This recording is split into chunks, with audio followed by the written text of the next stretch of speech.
అద్భుతాలు అద్భుతకరుడి దగ్గరికి నడిపించాలి. మాటి మాటికి అద్భుతాలు అక్కర్లా. మరీ నువ్వు నమ్మలేని పరిస్థితుల్లో ఉన్నప్పుడు నీకు అద్భుతం కావాలి. అద్భుతాలు ఎవరికంటే అన్యులకి, మనకి కాదు. మీరు దీన్ని నమ్మరా? మీరు? నమ్మితే మీకు అద్భుతం దేనికి? క్రీస్తుని నమ్మరా మీరు? నమ్మితే మీకు అద్భుతం దేనికి? చెప్పలేదు ఆయన చూడక నమ్మిన వారు ధన్యులని? ఎందుకు మీకు అద్భుతాలు? ఎందుకు వెళ్తున్నాం అద్భుతాల కోసం మనం?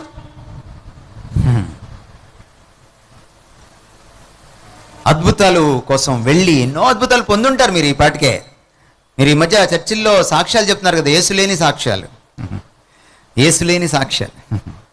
నేను ఈ చర్చికి వచ్చిన తర్వాత నాకు 20 లక్షల వ్యాపారం దొరికింది సడన్గా, హల్లెలూయా. నేను ఈ చర్చికి వచ్చిన తర్వాత మా ఆవిడ కడుపులో కణితి మాయమైపోయింది, హల్లెలూయా. నేను ఈ చర్చికి వచ్చిన తర్వాత అయ్యగారి దగ్గరికి వచ్చిన తర్వాత నాకు ఫలాంది బాగైపోయింది, హల్లెలూయా.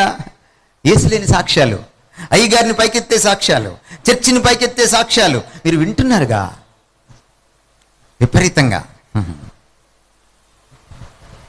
ఒకప్పుడు సాక్ష్యం అంటే యేసును పైకి లేపే సాక్ష్యాలు. ఆయన అన్నాడు, మీరు భూదిగంతముల వరకు నాకు సాక్షులై ఉందిరు అన్నాడు తప్ప అయ్యగారికి చర్చికి కాదు సాక్ష్యాలు.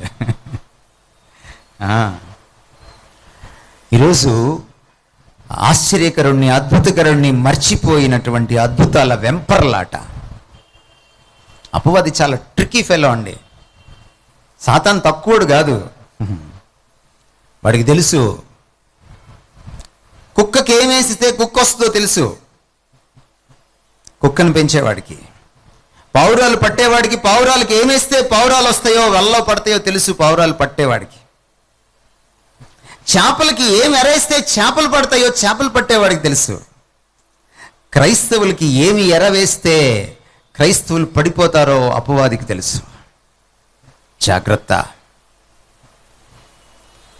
జాగ్రత్త. అన్నిటికీ మించిన అద్భుతం ఏంటో చెప్పనా మీకు? గుండె మారడం, బ్రతుకు మారడం. స్టూవర్డ్పురం స్వార్థపురం అయింది, అది అద్భుతం. మా చిన్నప్పుడు స్టూవర్డ్పురం మీద నుంచి ఒక రైలు బండి వెళ్ళాలంటే భయం. ఈరోజు అక్కడ అనేక మంది క్రైస్తవులు. మన పాలెలు కూడా అలా క్రైస్తవ పాలెం అయిపోయింది అనుకోండి, అది అద్భుతం. ఒకప్పుడు దీన్ని కబడ్డీ పాలెం అనేవాళ్ళండి, ఇప్పుడు క్రీస్తు పాలెం అంటున్నారండి. ఇక్కడ ఎవ్వరు తాగరండి, ఇక్కడ ఎవరు పేకాట ఆడరండి, ఇక్కడ ఎవరు మోసం చేయరండి, ఇక్కడ ఎవరు బూతులు ఆడరండి, ఇక్కడ ఎవరు వ్యభిచారం చేయరండి. ఇది క్రైస్తవం, ఇది అద్భుతం.